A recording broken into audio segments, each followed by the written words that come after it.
ati bidatinze ibyo yitangije nawe arabisiga ibuke Ahabu yicisha Naboti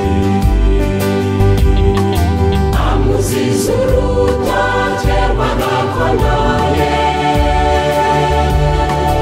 amara nawaza gupfa bidatinze ibyo yitangije nawe arabisiga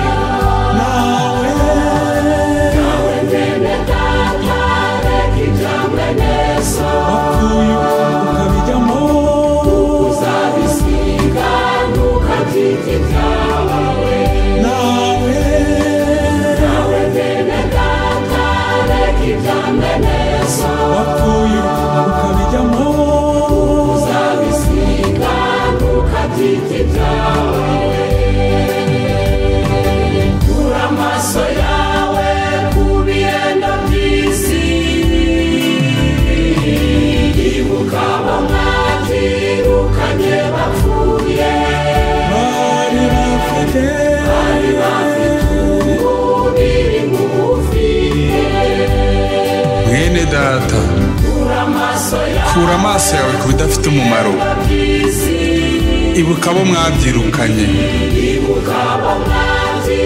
bari bafite umubiri mwiza bafite uburanga bwiza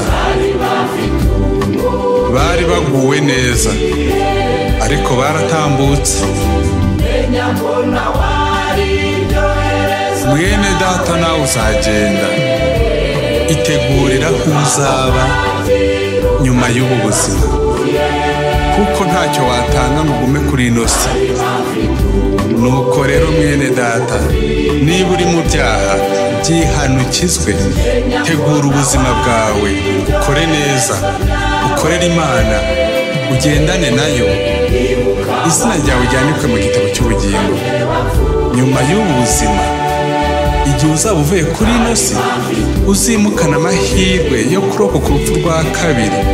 rutari rusange ruzahitana abapfiriye mu byaha bose